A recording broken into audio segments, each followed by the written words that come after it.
Allons-y, on essaie de pas faire trop long. Parce que, Bon, Patrick Bruel, dans quel état d'esprit vous êtes à la fin de ce concert, ce soir?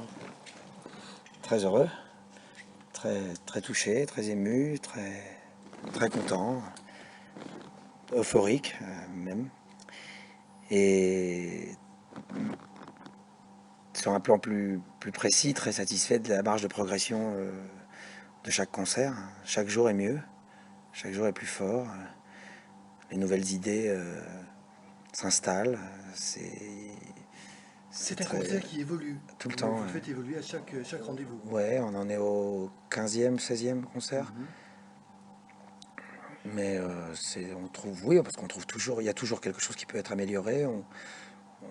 On y pense pendant le concert, on essaie de s'en souvenir à la sortie et de le mettre à profil, enfin le mettre en exercice le lendemain. Et voilà, ça donne.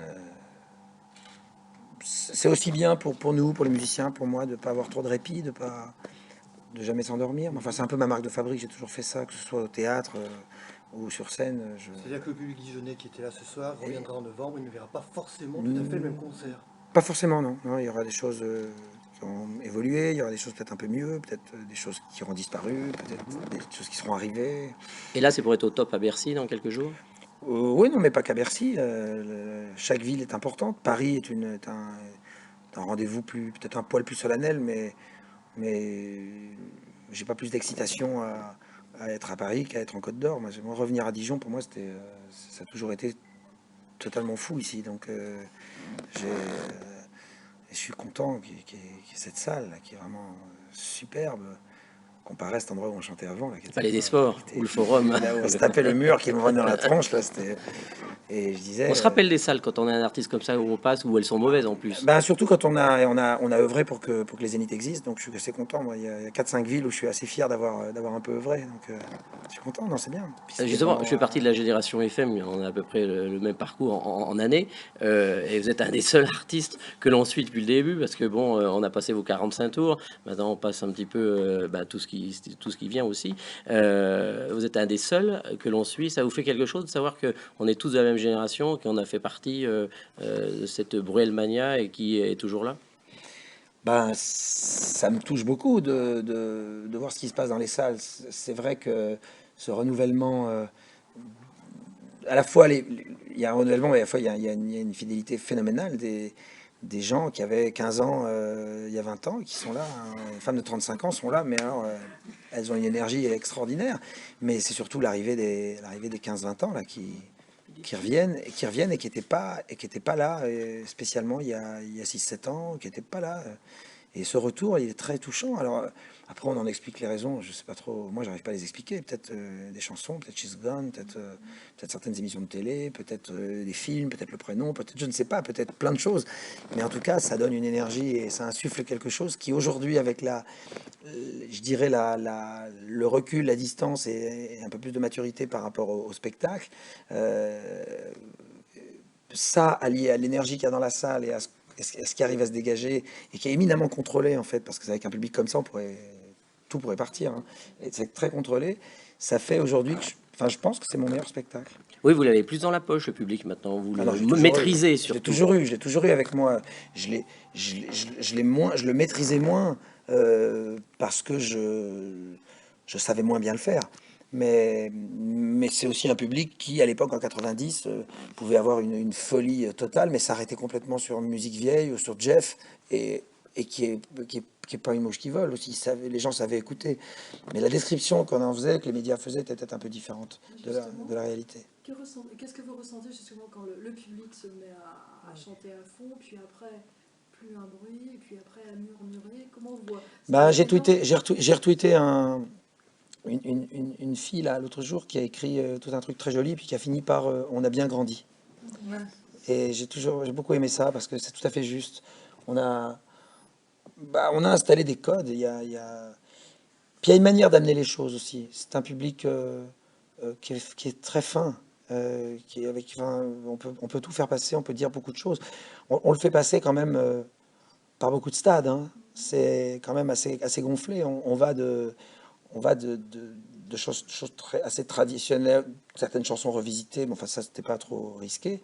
Mais on va à Alfred de Musset, on va à du hip-hop, on va à des propos sociaux assez tranchés. On fait chanter toute une salle sur les larmes de leur enfin, sur le printemps arabe en, en allant complètement à une chanson qui est pas forcément politiquement correcte, hein, puisqu'on a quand même lu beaucoup de choses assez violentes euh, au moment où les islamistes ont pris le pouvoir. Donc c'est quand même un parcours et un chemin qu'on propose aux gens, enfin que je propose aux gens, qui est plutôt audacieux, qui est pas facile, et je vais pas vers la facilité. J'aurais pu, évidemment, enfin j'aurais pu aussi me casser la gueule hein, en le faisant, en étant trop facile, mais en tout cas j'aurais pu, et j'ai voulu le plus possible élever les choses. Et, et peut-être que s'il y a des changements, ça sera dans ce sens-là encore plus. Parce que c'est un public qui est capable d'écouter une valse de Chopin, qui est capable d'écouter un poème de Musset. Et le hip-hop, C'est un risque calculé de mettre un titre comme ça dans un il n'y a morceau. y a aucun risque. Aucun risque. Vous étiez sûr de vous. Bah, il n'y a aucun risque. C'est une chanson qui est dans l'album et qui est pour moi la meilleure chanson de l'album. Euh, qui est un texte.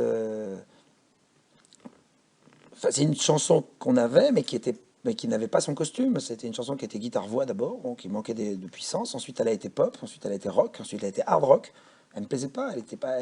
Elle représentait pas le sujet urbain qui était dans le texte. Il a fallu, à texte urbain, il fallait une musique urbaine, boucle hip-hop. J'ai essayé en me disant, je sais pas ce qui va se passer. J'ai dit, tiens, essayons. J'étais vraiment, ce jour-là, je savais plus trop où j'allais parce que la chanson me plaisait, mais ce qu'on en faisait me plaisait pas. Et ça a fait comme ça. Et là, la boucle est plus jamais partie. Plus jamais. Et là, il y a eu des gens qui ont dit, mais non, t'es fou, qu'est-ce que tu fais, hip-hop? Je dis, non, non, non, je suis fou de rien. Je suis aussi fou que quand j'ai fait un album des années 30. Vous m'avez dit que j'étais fou, mais moi, du moment que c'est cohérent et que ça me ressemble, je suis vraiment ravi. Maintenant, qui dit hip-hop, dit, pourquoi pas un invité? Et quelqu'un qui vienne corroborer le propos, l'emmener un peu plus loin même. Donc, je regarde dans le paysage du rap français, j'aurais pu aller plus vers ma culture hip-hop, moi, elle est plus américaine, plus anglaise. Je suis plus dans de ce rap-là. Moi, je suis plus Eminem, je suis plus Plan B, c'est plus ce que j'écoute. Mais le rap français, j'ai écouté vraiment. Et j'ai trouvé qu'il y avait deux, trois gars qui avaient une belle plume. Euh, et il y en a un qui a une belle plume et un bon flow. C'est la Fouine. Donc j'ai dit, ben, je vais l'appeler. Puis je l'ai Alors appelé. évidemment, le jeune public adhère forcément, la nouvelle génération. Vous n'avez pas peur que les fans des années 80, 90 se disent Ils adorent la chanson. ça passe bien. Là, vous avez des Ben, retours. vous savez, on a fait un sondage sur Facebook. C'est les deux chansons préférées de l'album sont Où Toute es-tu génération confondue. Toute génération finalement. confondue. Ouais. C'est Où es-tu et Mots d'enfant. Mais Mots d'enfant, quand sorti du studio, j'en ai écouté à tous mes copains, que ce soit des avocats, des médecins, des footballeurs ou des enfants, ou des jeunes, tout le monde aime la chanson. On adhère à- Elle est bonne, la chanson, elle est très réussie. Maintenant, la question c'était comment je la mets en scène. Alors, les danseurs hip-hop, ça m'est arrivé pendant le concert de Rohan, en fait. Soudain, je me suis dit, tiens, on est un peu seul sur cette scène. J'ai réfléchi pendant la chanson. Le soir même, j'ai élaboré un truc. Le lendemain, j'ai appelé des gars que je connaissais. Ils sont venus, on a répété. Le lendemain, ils étaient sur scène. Et puis, ça a donné 7 chorégraphies. Et dans chaque ville, on prend 4 danseurs hip-hop de la ville, d'une école, quelque chose qui vient, qui répète l'après-midi. C'est un peu périlleux, mais là c'est gonflé ça. Et là, ce soir, c'était vraiment super, parce que cet après-midi, ceux qui ont vu la répète, il y avait de quoi avoir des sueurs. Hein. Ah ouais. Et là, c'est formidable ce qu'ils ont fait, tu vois. Puis ils sont contents, ils sont heureux. Alors ils reviennent. Alors du coup, quand ils le font, ça se passe bien, ils peuvent revenir après dans une autre ville. Ça nous évite les sueurs et les répétitions. Mais, euh, mais voilà, et puis après la question c'était, quand la fouille n'est pas là, qu'est-ce que je fais? Est-ce que je mets un écran avec lui? Est-ce que je fais venir un rappeur? Est-ce que je m'amuse à le faire? Je me suis amusé tellement pendant les répétitions qu'au bout d'un moment, toute mon équipe m'a dit, mais fais-le, c'est vraiment super. Je dis, vous êtes sûr, vous êtes sûr? Bon, d'accord, ok, j'avance un peu. Puis là, je me sens très à l'aise avec, mais et moi, je suis pas étonné parce que j'en ai fait souvent. Puis bon, j'ai quand même produit le premier rap français, moi, donc j'ai une petite légitimité. C'est quand même moi qui ai produit Chagrin d'amour. Ah oui. On a fait chacun fait ce qui lui plaît. On avait 20 ans, on rentrait de New York et c'était le premier rap en France.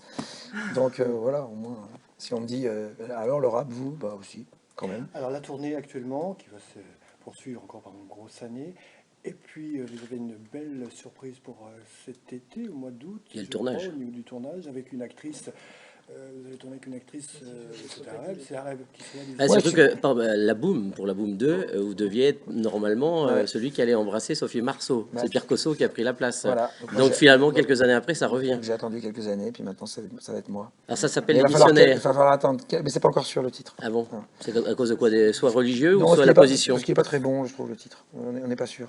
On n'est pas sûr que ce soit une bonne idée. En tous les cas, vous allez être accro au sexe. Vous allez avoir besoin d'un coach ou pas? Vous en dites trop, vous en dites trop, vous en dites trop. Vous savez des choses que vous ne devriez pas savoir. Vous en dites trop. Il ne faut pas révéler le sujet du film. Je sais pas qui vous a branché C'est là-dessus. sur Internet. Ah bah alors, c'est bien dommage. Ah, c'est vrai, c'est sur Internet? Oui, et c'est Ouais. donc un film de Tony Marshall. Ah oui, mais c'est dommage. Bon, ben on en parlera au mois d'août. Non, pas de coach. On en parlera au mois d'août. Très bien. On en parlera au mois d'août. Vous avez, pendant le concert, rendu hommage à Georges Moustaki, qui a disparu récemment. Vous vous sentez un digne successeur à tous ces grands que vous avez vus, petits comme Brel, Reggiani, que vous aimez, et puis Non. Moustaki? Non, digne successeur serait très prétentieux. Dans 30 ans? En tout cas, ils m'ont influencé, ils m'ont permis de grandir musicalement, d'avoir envie de me produire sur des scènes, de chanter, d'exprimer des émotions. Moi, je dois ça aux chanteurs qui m'ont donné envie, je dois ça aux groupes qui m'ont fait grandir, je dois ça aux chanteurs d'opéra, je dois ça à toute cette musique que j'ai découvert depuis tout petit et qui m'a jamais quitté. Donc j'ai cette chance-là en tout cas. Et dans 30 ans, vous aimeriez qu'on rende hommage comme ça? Dans 30 ans, c'est-à-dire quand vous serez mort, lui, il veut dire. Dans 30 ans, je sais pas, on verra. C'est pas une France Gall, un France Gall. Vous Voilà, allez on venir verra. à Louan, c'est une toute petite ville, ça vous tenait à cœur. Le 5 juillet. Donc merci d'avoir fait la pub. Et qu'est-ce que vous avez envie de dire? Bon, il n'y a pas besoin de pub, en plus le concert est complet, mais on ne sait pas si les gens ont envie de se presser au stade pour continuer à voir. Bah, c'est formidable, l'initiative est très belle, je suis content, le concert va être super, on va se régaler. Il y aura 9000 personnes dans un stade, dans une ville qui Vous êtes contient... surpris de remplir des zéniths parce qu'il y a des artistes de votre génération qui ne remplissent pas des zéniths. Je prends l'exemple du Marc Lavoine, par exemple, la même génération, la même période. Vous attribuez. Ça va brûler. Ça va pas, toi. Non, Je mais vais bon. dire la semaine prochaine ce que t'as dit. Non, mais c'est pas les... On en a déjà parlé, j'ai rencontré il y a pas longtemps. Non, non, mais bon, c'est pas... Voilà, j'ai cette chance d'avoir un public très fidèle et qui a jamais été déçu, qui a toujours été heureux des spectacles et qui revient à chaque fois parce qu'à chaque fois on se donne du mal. À chaque fois je réfléchis à qu'est-ce que je vais faire de nouveau, je vais essayer une nouvelle idée, un nouveau truc. Enfin voilà, je suis très très anxieux avant un spectacle. Hein. Moi j'étais pas dans mes petits souliers avant la première à Évry ou la première au Zénith. Hein. Moi, j'ai vu la deuxième au Zénith. Ouais. C'était mieux à Dijon. Bah, c'était pas Non, mieux. C'était pas pareil. C'est pas mieux. Il y avait une ambiance de folie ici. C'était pas mieux. C'était pas pareil. Tant qu'on trouve mieux le dernier spectacle qu'on a vu, c'est qu'on nous on progresse, et c'est bien. Mais c'est sûr que la première réponse du public était très importante. Hein. On propose quelque chose, hein. C'est comme un plat, hein. On met plein de choses dedans, puis après c'est bon ou c'est pas bon. Hein. Juste avant le concert, vous êtes dans quel état d'esprit? Vous avez parlé d'euphorie là, après, et juste avant, vous avez... Ouais, très content, très concentré. C'est un long parcours, hein. C'est un gros bateau. Faut être sur le coup, on peut pas rentrer comme ça. Mais bon, moi je suis plutôt décontracté avant. Je vois des gens, je discute. Vous avez des rituels? Ouais, j'appelle mes enfants juste avant. Et les gens que j'ai entendus à la sortie concert disent généreux. C'est le mot qui revenait le plus souvent. Généreux. C'est un mot qu'on m'a souvent dit. On m'a souvent dit ça, beaucoup au Québec. Vous savez. C'est les Québécois qui me disent ça à chaque fois que je parle à une interview, à chaque fois que je fais une télé, à chaque fois que je fais un spectacle. C'est vraiment le mot qui revient le plus. Très touchant d'ailleurs de leur part. Et à un moment donné, vous êtes sur la scène, à un moment donné, vous regardez les gens tout le long, comme ça, sur le vent de scène. Vous pensez à quoi quand vous les regardez, les yeux dans les yeux, quand tout est éclairé? Je sais pas à quel moment vous faites allusion, si c'est la fin, après La fausse fin, c'est après casser la voix. oui. Ouais, là je me dis c'est quand même c'est assez extraordinaire.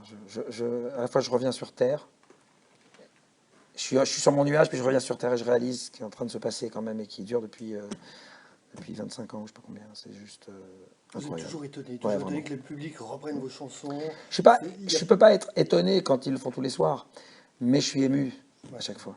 Je suis touché à chaque fois. C'est quelque chose que vous faites partager justement à vos deux fils, Léon et Oscar, qui viennent des fois à vos concerts sûrement, et qui commencent de prendre conscience, parce qu'ils ont 7 et 9 ans. Donc, Non, 7 et 9 ans, on a pris conscience depuis longtemps. oui, mais maintenant, ils se rendent compte quand même. mais ils se rendaient compte depuis déjà longtemps. avant. Ils vont très vite. Ils vont très vite, mais voilà, c'est une façon d'évoluer. et d'élever, qui à la fois n'occulte rien, mais mais place exactement là où il faut les priorités.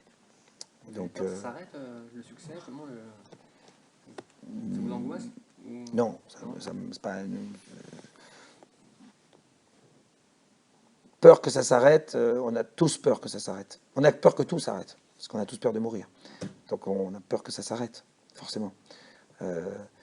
Chaque fois que quelque chose s'arrête, c'est une exclusion, c'est une petite mort.